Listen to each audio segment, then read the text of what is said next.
Hello, my fellow music fans and troubadours and whatnot. First of all, please excuse the geriatric sunglasses. I am taking a break from the YouTube studio today, from guitar practicing. I'm going to do a little bass fishing. I know what you're thinking. You're from New York City, dude. How the heck are you bass fishing? Well, we have bass fishing in New York City, but that's beside the point. And I want to talk about why you should never trust online guitar teachers. Even me. I recently did a video where I talked about some of the most requested songs that I get over the years of playing guitar, and I touched over some of the chord changes, and lo and behold, I made a mistake, which thankfully one of my kind subscribers pointed out to me. And you know what? It happens.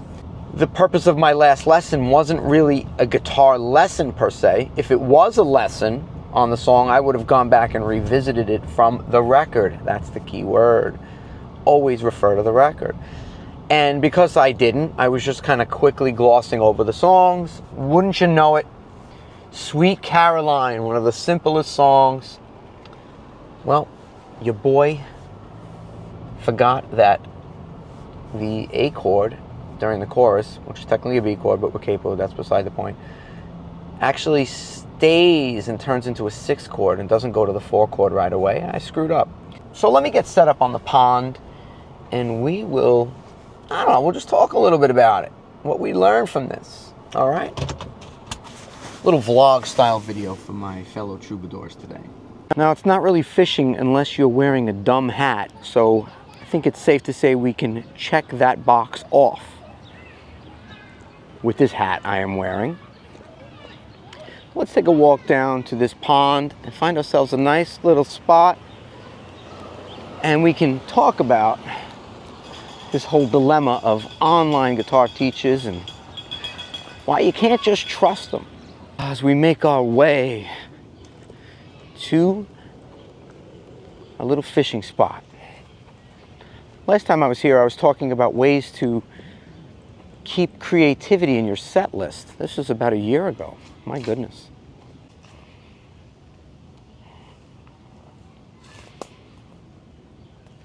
That looks like a perfect place to fish. Now, the funny thing with this Sweet Caroline blunder of mine was that I'd looked up an old video of me playing it, and I'm playing it right. So apparently over the years, I had drifted. And because I was just doing this video as like a quick review of songs you should play, and it wasn't a lesson per se, I didn't really go back and revisit the song. And that was my fault, because had I done it, I would have realized, oh, wait a minute, you've drifted away from the original a little bit over the years. That's one of the downsides, I guess, of playing solo, is that if you start to change stuff, which you sometimes do, and sometimes that's a good thing, right? There's no one there to kind of keep you in check and remind you that, hey, either you're doing it wrong, or, hey, we're doing it different. But there's no one there to remind you of that, and you just kind of start doing it your way. And if you don't stop and revisit certain things from time to time, you get what happened to me. But I couldn't help but think about, well, the times I've watched online lessons, and there's been mistakes, you know, wrong chords, or the guitar player wasn't playing it the way it was on the record, and I knew that. But something about the fact that if we see something online, it's almost like if we read something in a book, we automatically assume that it's true, and we don't question it. And that's a mistake, and I think that's the lesson here. It's like if somebody told you a story, you're not going to like run around and pass that information off as if it's the gospel until you kind of fact check it, right? Well, the same thing holds true when we take online lessons. I mean, there are even mistakes in the Berkeley, whoop, was that a fish? In the Berkeley book, in the Berkeley series, there are mistakes. They're typos. Human error. Pilot error. There's a reason that they call it that. The funny thing is, incorrect lessons were always a pet peeve of mine. You know, I'd go look up chords and lyric sheets online, ow, somebody likes the way I taste. And I would be, appalled at the fact that there was wrong chord change. Didn't they listen to the record?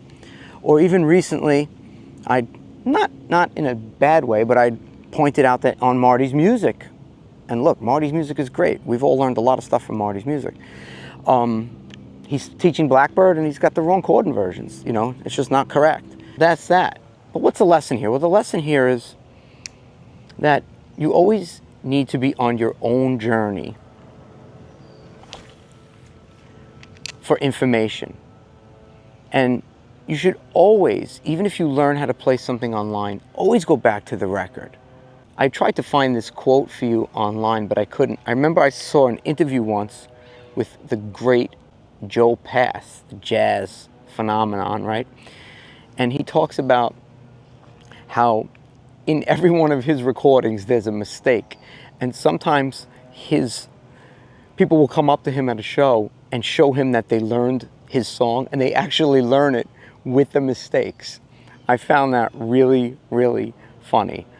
Not to mention the fact that when you go online and you look up guitar lyrics and chord sheets, very often there are chords that just aren't quite right, or you'll find 2 or 3 different versions, and then you listen to the record and you're still not quite sure, what is it,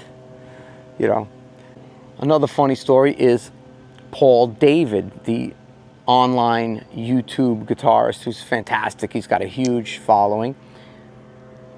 He had been teaching the song 50 Ways to Leave Your Lover by Paul Simon, and lo and behold, he gets an email from Paul Simon himself telling him, hey, I love your work, etc., but you're teaching the song wrong. And Paul David did a follow-up video about, the correct way to play the song. He'd been teaching it by ear off of the record, and there was various guitar parts going on at once. So he kind of surmised the way it should be played. And Paul Simon emailed him and informed him that he was teaching it wrong. And I'm sure he was slightly embarrassed by it and whatnot, but the point is, we should all be on our independent journey to improve and to learn, and we learn from each other. And just because you saw something online or read it in a book, or even your teacher in person told it to you, we are all fallible, and you need to just go back and constantly be asking yourself the questions, is this right? Can I do this better? So does this mean you shouldn't learn guitar online? No, absolutely not.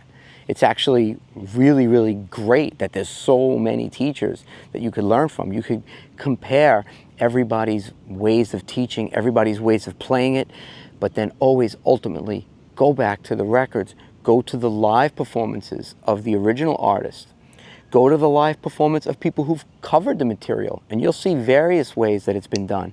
And always, always keep an open mind, and don't just stop your journey based on one person's version. I thought you guys were going to bring me luck and I'd catch a fish. Apparently not yet. I switched over to the Zoom Super Fluke, but to no avail. Anyway, I'm Frank Persico. Thanks for hearing me out on this vlog, and I'll see you in the next video. Take care.